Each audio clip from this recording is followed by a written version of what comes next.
क्योंकि हॉबी एक ऐसा चीज है जो आपके साइकोलॉजिकल पहलू को भी दिखाता है। सपोज दैट किसी की हॉबी होगी क्रिकेट खेलना, तो क्रिकेट खेलना उसकी हॉबी है, दैट्स ओके, लेकिन उसका साइकोलॉजिकल पहलू ये होगा, साइकोलॉजिकल डायमेंशन, कि उसका टीम वर्क अच्छा होगा। एग्री? मैं उन्हें आमंत्रित करने जा रहा हूं जिन्होंने शिक्षा को नोबल बनाया, अपनी टीम को, अपने शिक्षकों की टीम को ये निर्देशित किया कि शिक्षा एक व्यवसाय नहीं है, शिक्षा एक साधना है जिसे पूरी शिद्दत से किया जाए तो ऐसी सफलता आती है। अनगिनत सफल छात्रों के प्रेरणा स्तोत्र आदरणीय श्रीधांत जोशी सर आपके बीच में आ रहे हैं, जोरदार तालियों के साथ उनका स्वागत कीजिए।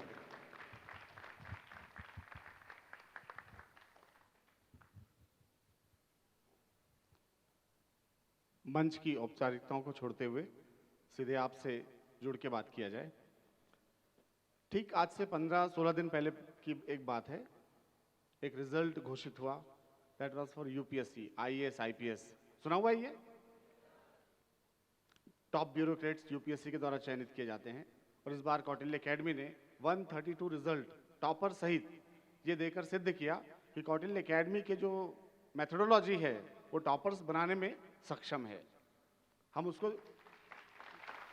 थैंक यू, उसको हम सेलिब्रेट करके एंजॉय कर ही रहे थे कि ठीक एक सप्ताह बाद एमपीपीएससी का रिजल्ट आया।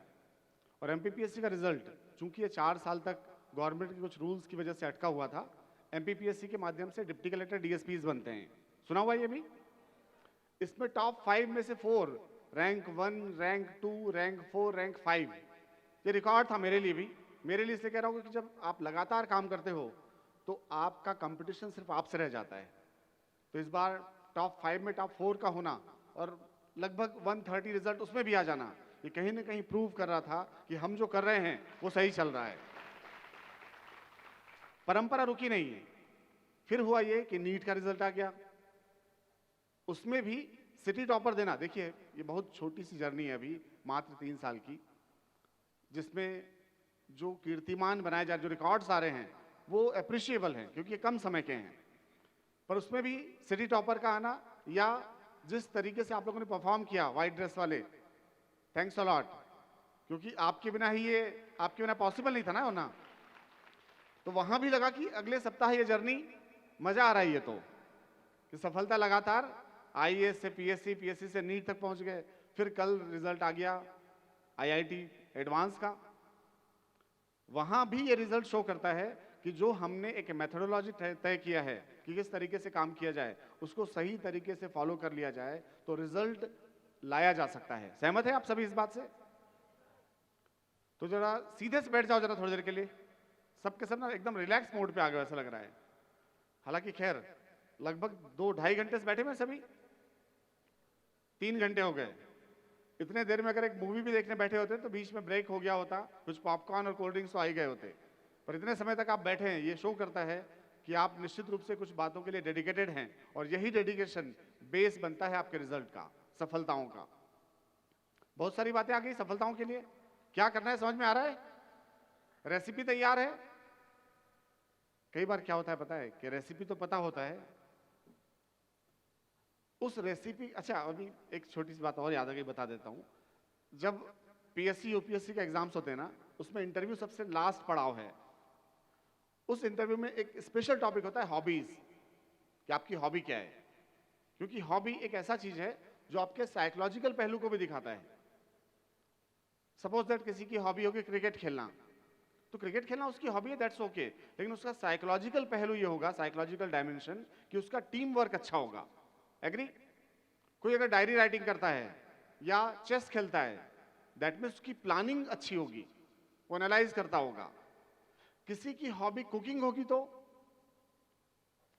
जो कुकिंग करता है ना वो खुद नहीं खाता, सबसे पहले वो क्या करेगा, वो दूसरों को सर्व करेगा। अगर कुकिंग आपकी हॉबी है, दैट मीन्स आपका जो नेचर है वो सर्विंग, सेवा भाव वाला होगा। तो हर हॉबी का एक साइकोलॉजिकल पहलू है, तो अपने हॉबी को पहचाने पहली बात तो, क्योंकि अब आगे की जर्नी में आपके हॉबीज आपको काम में आने वाले हैं। जब कभी कठिनाई की घड़ी लगेगी, आपका हॉबी वो आपका पर्सनल फ्रेंड है जो आपको हेल्प करने वाला है। तो अपने हॉबी को डेवलप करें, फील करें, और उसके साथ अपने मन को खुश रखने का प्रयास करें, क्योंकि अब यहाँ से जो जर्नी स्टार्ट होने वाली है वो इजी तो नहीं है, टफ कितना है वक्त बताएगा, पर इजी तो नहीं है, ये तय है। तो अपनी हॉबी को डेवलप करें। और मैं जो कह रहा था ये कि कई बार जब पूछा जाता है कि किसी चीज़ का हॉबी अगर कुकिंग है तो उसकी रेसिपी बताओ, तो व्यक्ति रेसिपी बताना स्टार्ट कर लेता है। एक चीज हमेशा मिस कर जाता है कि उसने गैस कब ऑन किया था। अगर गैस ऑन न करें और सारा प्रोसेस डाल दिया जाए, क्या वो रेसिपी कंप्लीट हो सकता है?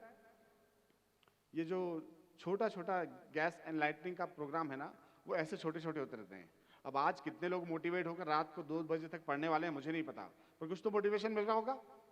हाँ, आज पढ़ना चाहिए, मजा आएगा पढ़ने से, क्योंकि सामने जो लोग रिजल्ट लेके बैठे हैं वो भी आपके जैसे ही हैं, कोई अलग से तो नहीं दिख रहे, सेम है, हाँ या ना? तो अगर वो सेम है, दैट मीन्स आप भी सही तरीके से काम कर लो, तो अगले साल ये व्हाइट कोट या जो आईआईटी का रिजल्ट है वो आपके पास भी हो सकता है। बस ये जो रास्ता आपने तय किया है ना, इस पर चलना, दौड़ना या सो जाना, अब ये आपके ऊपर है। चलते रहेंगे तो मंजिल तक पहुंच जाएंगे, दौड़ेंगे तो जल्दी पहुंचेंगे। हर किसी का अपना अपना टाइम जोन है जिसमें सब काम कर रहे हैं, है ना? तो अपने टाइम जोन को पहचाने, और जब कभी स्टडी करने बैठे तो कोशिश करें कि आपका कंपटीशन आपसे हो, आपके साथ जो फ्रेंड है ना उससे आपका कंपटीशन नहीं है। जनरली हम कई बार ये मिस्टेक करते हैं कि हम अपने फ्रेंड को, अपने रूममेट को अपना कंपटीटर मान लेते हैं, जबकि वास्तविकता ये है अगर आप एक साथ काम करें तो 1 और 1 11 हो सकता है। एक बात आपको घर से हमेशा बताया गया होगा कि अच्छे लोगों से दोस्ती करना।